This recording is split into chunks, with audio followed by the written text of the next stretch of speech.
విజయనగరం జిల్లా శృంగవరపుకోట మండల కేంద్రంలో అంగన్వాడీలు వారి న్యాయమైన డిమాండ్ల సాధనకు చేస్తున్న సమ్మె 4వ రోజుకు చేరింది. ఈ సమ్మెకు జనసేన పార్టీ మద్దతు తెలపడంతో పాటు నేటి సమ్మెలో పాల్గొన్నారు. స్థానిక ఎంపీడీఓ కార్యాలయం నుండి ఎంఆర్ఓ కార్యాలయం వరకు నిరసన ర్యాలీ చేపట్టారు. తమ సమస్యలు పరిష్కరించాలని కోరుతూ స్థానిక ఎంఆర్ఓ శ్రీనివాసరావుకు వినతిపత్రం అందజేశారు. ఈ కార్యక్రమంలో సిఐటియు నాయకులు మద్దెల రమణ, మద్ది మాణిక్యం, అంగన్వాడీ కార్యకర్తలు పాల్గొన్నారు.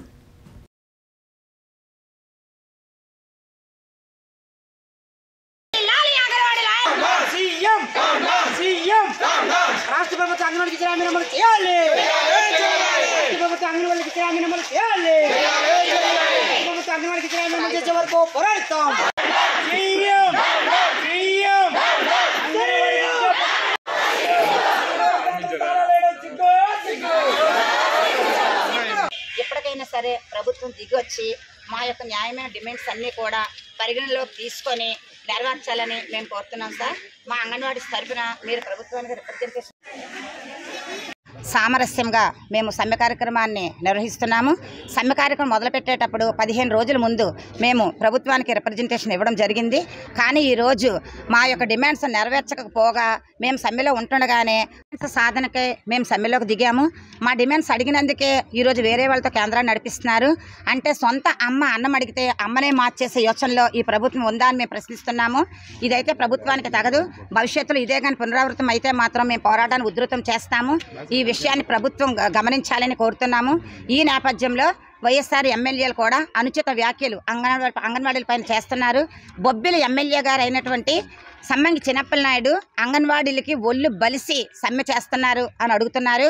మీ ఇంట్లో కూడా మాతృమూర్తులు ఉంటారు, మీ ఇంట్లో కూడా మహిళలు ఉంటారు, మీ వాళ్ళని కూడా మీరు ఇలాగైనా అంటారని మేము అడుగుతున్నాము. బేషరత్తుగా ఈరోజు చిన్నప్పలనాయుడు గారు అంగన్వాడీ సిబ్బంది అందరికీ కూడా క్షమాపణ చెప్పాలి. లేని పక్షంలో ఆయన పైన కేసులు నమోదు చేసి అరెస్టు చేయాలని చూస్తున్నాము. అలాగే మిచాంగు తుఫాన్లోని రాష్ట్ర ఖజానా ఖాళీగా ఉంటే మీకు సమ్మె లేటని కూడా ఆయన ప్రశ్నించడం జరిగింది. మరి మిచాంగు తుఫాన్లోని రాష్ట్ర ఖజానా ఖాళీగా ఉండేటప్పుడు ఎమ్మెల్యేగా మీ జీతం తీసుకోకుండా వదిలేశారని మేము ప్రశ్నిస్తున్నాము. మీరు బ్రతకడానికైతే లక్షలు కావాలి, మాకు మాత్రం కనీస వేతనం కూడా ఇవ్వరా అని చెప్పి మేము ఈరోజు ప్రభుత్వాన్ని ప్రశ్నిస్తున్నాము. ప్రభుత్వానికి హెచ్చరిక ఒకటే ఇస్తున్నాము. మమ్మల్ని కాకుండా వేరే వాళ్ళని సెంటర్ నడిపించే యోచనలో మీరు ఉన్న కనీస వేతనం ఇవ్వడానికి మీరు వెనకడుగు వేసినా, ఏదైతే మీరు పాదయాత్రలో మాకు హామీలు ఇచ్చారో ఆ హామీలు నెరవేర్చకపోయినా భవిష్యత్తులో పోరుబాటును ఉధృతం చేసి మిమ్మల్ని గద్దె దించడానికైనా మేము సిద్ధపడతామని తెలియజేస్తూ మా పోరాటాన్ని ముందుకు సాగిస్తూ మా కోరికలన్నీ నెరవేర్చే యోచనలో ప్రభుత్వం ఉండాలని, దానికి సిద్ధపడే ప్రభుత్వం ఉండాలని anganwadi workers and helpers association నుండి తెలియజేస్తున్నాను. నుంచి మా పవన్ కళ్యాణ్ గారి పిలుపు మేరకు ఈ అంగన్వాడీ టీచర్లు కానీ టోటల్ సిబ్బందికి మద్దతుగా ఈరోజు ఎస్కోట్లో రావడం జరిగింది.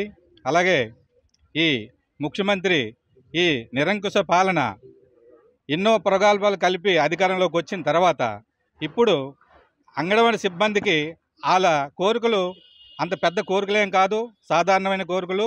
ఈ వెంటనే మీరు ఆలోచించి దీన్ని వెంటనే ఇప్పుడు సమావేశాలు ఉన్నాయి కనుక ఈ సమావేశాల్లో మీరు చర్చించి వాళ్ళకి తగిన న్యాయం చేయాలని కోరుకుంటూ, అలాగే ఈ ముఖ్యమంత్రి గత 4.5 సంవత్సరాల్లో 2,40,000 జనాల ఖాతాలోకి పంపించానని బటన్ నొక్కానని చెప్పిన ఈ ముఖ్యమంత్రి ఇప్పుడు ఈ అంగన్వాడీ సిబ్బందికి మీరు ఒక బటన్ నొక్కండి, అది న్యాయమైన డిమాండు, దీనికి మద్దతుగా మేము ఉంటున్నాం.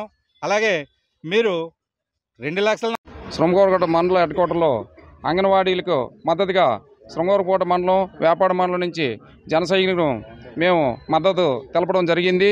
ఈరోజు వాళ్ళకి న్యాయబద్ధమైన వాళ్ళ సమస్యల్ని తీర్చమని 4 రోజులుగా వీళ్ళు సమ్మె చేస్తున్న ప్రభుత్వం పట్టించుకోకుండా వాళ్ళకి బదులు వాలంటీర్లు నియమించి అంగన్వాడీలు నడిపిస్తాం అని చెప్పడం చాలా దురదృష్టకరం.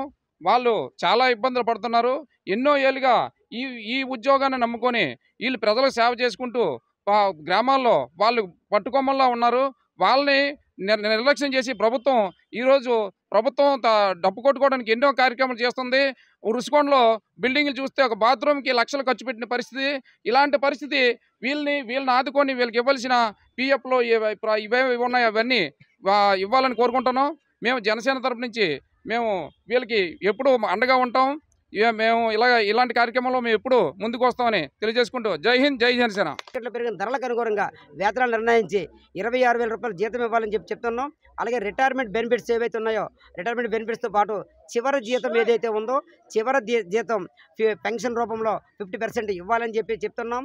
అలాగే అంగన్వాడీ వయో పరిమితి పెంచాలని చెప్తున్నాం. ఈ డిమాండ్స్ అన్నీ తొందరగా పరిష్కారం చేయాలి. రెండోది ఏంటంటే ఈరోజు మంత్రిమండలి సమావేశం జరుగుతుంది.